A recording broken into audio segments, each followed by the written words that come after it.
Hello, this is Vaishali and I'm reading from the book Spirit of Homeopathy, book written by Dr. Rajan Sankaran, section 4, materia medica, and chapter number 41, situational materia medica of some remedies. Today's remedy is Graphitis and maybe ignatia.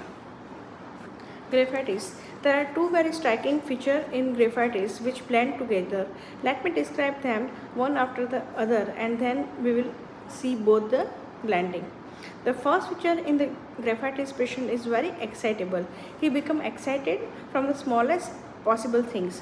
Excited would means anxious, sentimental, despairing, irritated, sad.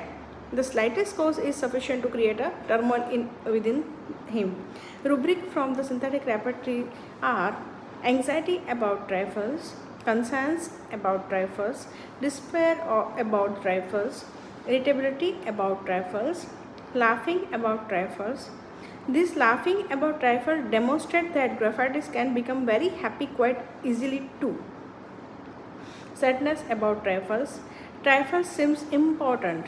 Weeping anxious, weeping after anxiety, excitement and excitable, acceleration, frightened easily, sympathetic, offended easily, and cowardice, opinion without courage of own.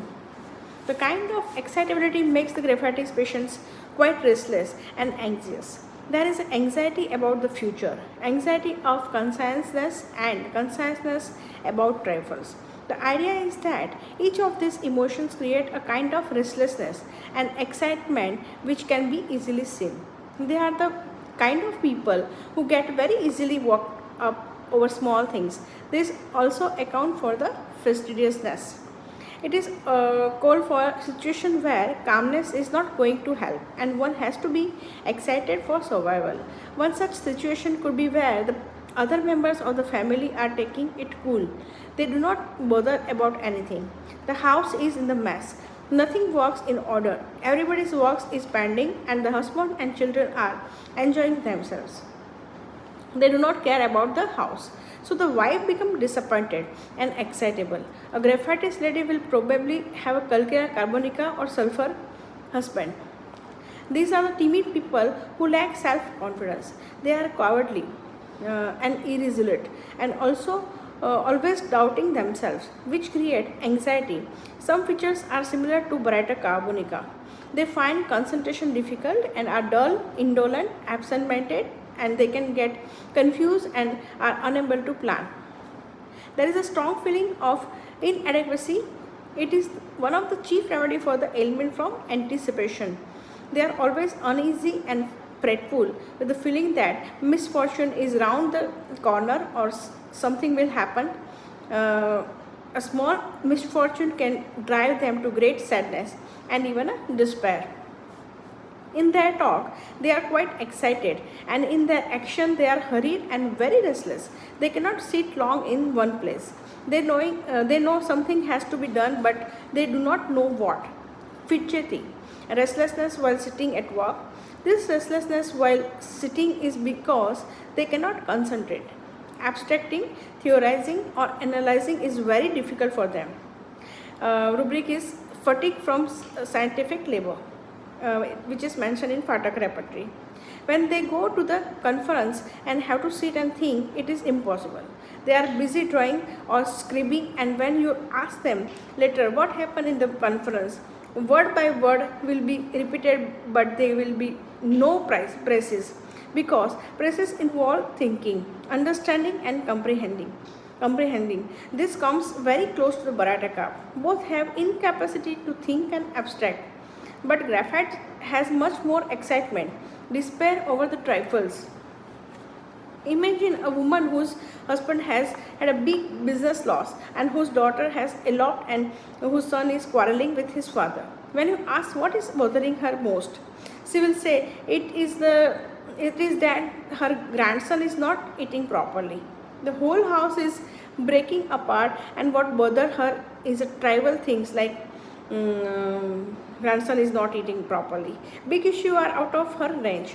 When she talks, she is so excited and will give every minute detail. What Pulstra is at puberty, while Graphitis is at menopause. Pulsatla is also dependent, but she is very protected and does not bother about small things. She sweeps and gets things done. But when she married, her husband does not treat her like a child, but instead expect her to take care of all these things. She goes into the graphite state, but the sense of incapacity remains the same. It is mainly a female remedy. A busy executive cannot afford to be a graphitis. If he is or he has to be heavily compensated. So in a man, graphite is rarely found. What will give them away, even those who are compensated, is the way they describe their complaint or an incident. This will be in the mindset detail and there will be no thinking behind it. For example, if a man has a burning in his chest ameliorated by drinking cold water, lycopene will say, I have burning in my chest which is better by cold water. But the graphitist will say, doctor, when I got up at night, I found there was a burning in chest, burning like a fire, and then when I drank cold water, I felt better, so much better. When Graphitis medical student is asked to talk about a case, he will narrate whole case in the detail in the patient's exact word. He will say each and everything that the patient said, but there will be no synthesis or comprehension. There will be a lot of sympathy involved in the narrating the case. He may even start crying. Graphitis patients in the clinic will seem quite excited and friendly. They are warm and sympathetic. They laugh easily and loudly, are talkative and expressive and anxious. The other feature of graphite is weeping ameliorate. The rubrics are anxiety weeping ameliorate, sadness weeping ameliorate, weeping at trifle, which is mentioned in Allen's handbook, apprehension and inclination to weep, weeping ameliorate symptoms, despondency, she must weep. This feature looks like a pulsatilla, but there is a big difference, which you can see in the clinical practice. This weeping is an expression, and the graphite patient is much more better by expressing her emotions. She becomes totally calm and relaxed, and nothing other than expressing the emotion can give her this relief. Similarly, until the expression, she will be excited, anxious, apprehensive, and despair and despondent. Her mind will be all sulky or vibrating, but the moment she expresses, she becomes smooth and calm. She can hardly keep anything to herself. Her opinion, doubt, fear, loves and hates, be they good or bad, they can express. These two features blend together to make a unique personality. For example, a housewife whose husband has gone to the work and something happened in the house, maybe she received a letter about someone's ill health, or she has had an alteration with the shopkeeper, or one of the children has had a slightly raised temperature. She gets all work up, she fret and she excited and restless. She cannot do her work. She cannot go at work. She is anxiously restless and is waiting for the husband to return. Then as soon as she opens the door to him, and therefore and when she show his husband, he can even come inside just a first step. She starts describing excitedly and in detail everything that has happened today. She goes on and until she has finished, and then she is calm and relaxed. She has to express everything in front of him. This quick changeability of mood you can see in the rubric. Moods changeable. Anxiety followed by weeping. Cheerful followed by melancholy.